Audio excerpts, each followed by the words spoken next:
नमस्कार दोस्तों, आप लोगों का स्वागत है आपके चैनल नेक्स्ट लेवल थिंकिंग पर। आज हम कुछ इस टॉपिक पे बात करने वाले हैं कि हमारा एटीट्यूड कैसा होना चाहिए। जो हमारा एटीट्यूड है उसको लेकर के बात करते हैं और इसे मैं आपको एक कहानी के माध्यम से बताना चाहूँगा। तो चलो स्टार्ट करते हैं वीडियो। तो एक लड़का रहता है जो 10 साल का एज रहता है उसका, और उसके माइंड में चलता है कि मुझे जो मार्शल आर्ट कराटे होते हैं ना, उसमें मास्टरी हासिल करना है, मुझे उसमें बहुत बड़ा मास्टर बनना है। ऐसा उसका ड्रीम होता है, ऐसा उसका सपना होता है और यही उसका सपना होता है। तो वो क्या करता है, एक दिन अपने माँ बाप को बोलता है कि माँ और पापा, मम्मी और डैडी, मुझे मार्शल आर्ट का बहुत बड़ा मास्टर बनना है और मैं इसमें मास्टरी हासिल करना चाहता हूँ। तो उसके मम्मी पापा वो बात सुन करके राजी हो जाते हैं और उसे एडमिशन के लिए लेके जाते हैं बाहर। तो रास्ते में जाते जाते एक जगह पे एक हादसा होता है। वो लड़के का नाम रोहन रहता है।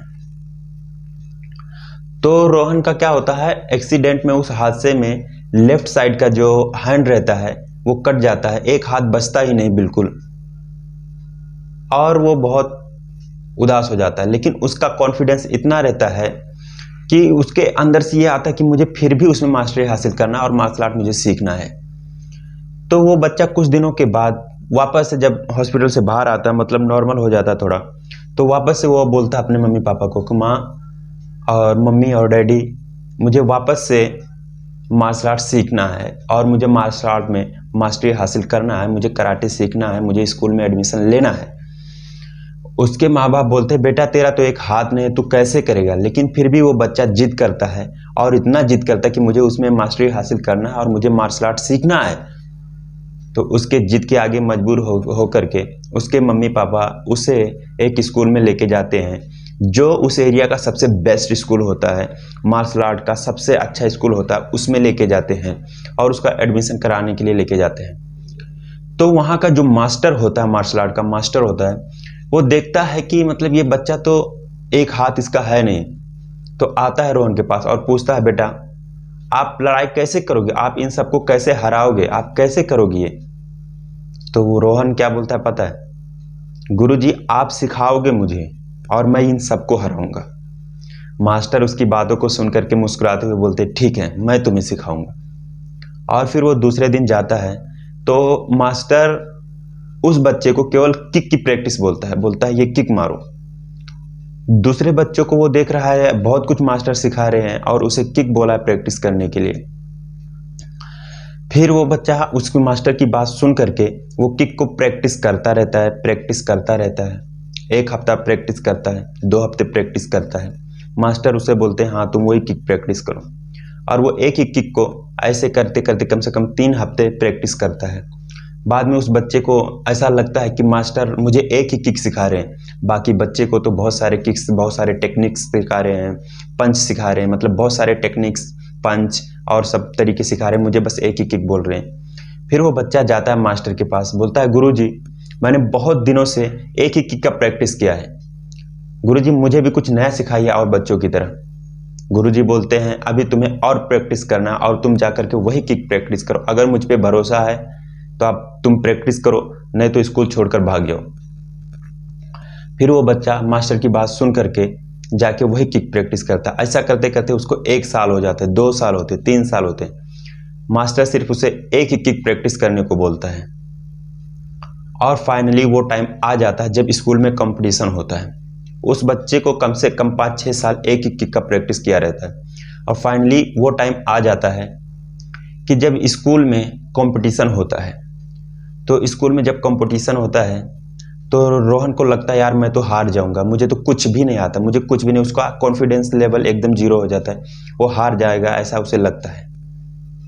पर यहाँ पे मामला कुछ अलग ही हो जाता है। जब सामने वाला कॉम्पिटिटर आता है और उससे लड़ाई करने के लिए जाता है, तो वो जब तक पंच उठाता है रोहन का वो किक उसे ना जानते, मतलब उसको पता भी नहीं चलता कि वो हुआ कैसा। रोहन को खुद भी समझ में नहीं आता कि उसने किया कैसे। और क्योंकि वो इतना प्रैक्टिस कर लिया वो किक का कि ऑटोमेटिक उसके माइंड से उसका जो मतलब सबकॉन्शियस माइंड होता है ना, वो ऑटोमेटिक इतना एक्टिव हो गया है कि उसको पता भी नहीं चलता और वो सामने वाले को एक किक मारता और सामने वाला ढेर। रोहन एकदम से मतलब घबरा जाता कि ये मैंने कैसे कर दिया। उसके बाद में फिर दूसरा राउंड चालू होता है, तो दूसरे राउंड में थोड़ा और हैवी कॉम्पिटिटर आता है उसके सामने उससे लड़ाई करने के लिए। तो अब रोहन को लगता है कि यार इस बार क्या होगा, पता नहीं कैसे क्या करूंगा। और उस बार भी वो वही किक मारता है और सामने वाला बंदा गिर के खत्म हो जाता है।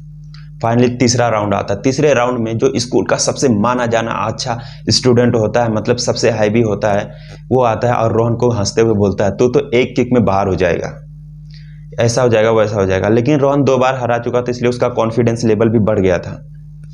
लेकिन सामने वाला बंदा इतना हैवी था, वो मार्शल आर्ट का बहुत बड़ा मास्टर था, तो रोहन को लग रहा था कि यार मैं इसको कैसे हराऊंगा, और उसे थोड़ा डर लग रहा था। ये तो मार मार के सामने वाले का ब्लड निकाल देता, खून निकाल देता, बहुत सारा ऐसे कुछ कर देता है। तो रोहन थोड़ा घबराया हुआ था।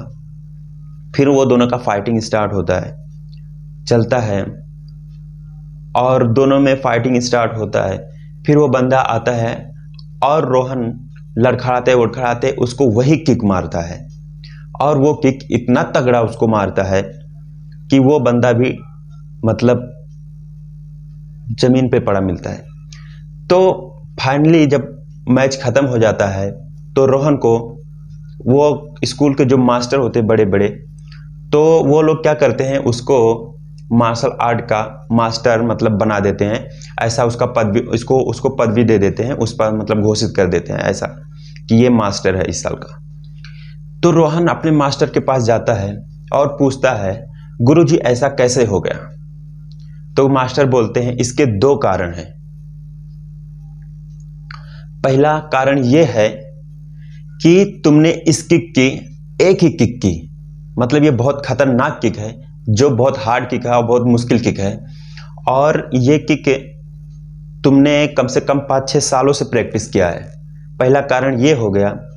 दूसरा कारण ये है कि इस किक का एक ही तोड़ है कि तुम्हारा लेफ्ट हैंड जो है ना, वो होना चाहिए। जब सामने वाला तुम्हारा लेफ्ट हैंड पकड़ेगा तो ही तुम्हें इसे गिरा सकता है, नहीं तो नहीं। और तुम्हारे तो लेफ्ट हैंड ही नहीं है, इसलिए इसका कोई तोड़ ही नहीं, इस किक का कोई तोड़ ही नहीं है। और मुझे यकीन था तुम पर कि तुम ये करोगे और तुम ही मास्टर बनोगे, और तुम बन गए। तो कहने का मतलब ये है कि सामने अगर हमारा मास्टर अगर अच्छा है, तो तुम्हारे जो कमजोरियां होते हैं ना, उसको भी एक ताकत बना देता है। तो कभी भी अपनी कमजोरियों से नर्वस नहीं होना है, और उस कमजोरी मतलब अपने कमजोरियों से नर्वस नहीं होना है, उसे अपनी ताकत बनाना है। जैसे रोहन ने बनाया, उसका लेफ्ट हैंड नहीं था और उसके मास्टर ने उसको ऐसा किक बताया कि सामने वाले बंदे को, रोहन को हराने के लिए उसका लेफ्ट हैंड लगेगा। जब तक उसका लेफ्ट हैंड नहीं पकड़ेगा तब तक उसको गिरा नहीं सकता जमीन पर, और रोहन का लेफ्ट हैंड था ही नहीं। तो बस कहने का मतलब यह है कि अपनी कमजोरियों से निराश मत हो, उसे अपनी कमजोरी को ताकत बनाओ, ढूंढो और उसे अपनी ताकत बनाओ। तो उम्मीद करता हूं कि वीडियो पसंद आया रहेगा। अगर वीडियो पसंद आया रहेगा तो वीडियो को लाइक करो, हमारे चैनल को सब्सक्राइब करो, और मिलते हैं नेक्स्ट वीडियो में। थैंक यू, जय माता दी, धन्यवाद।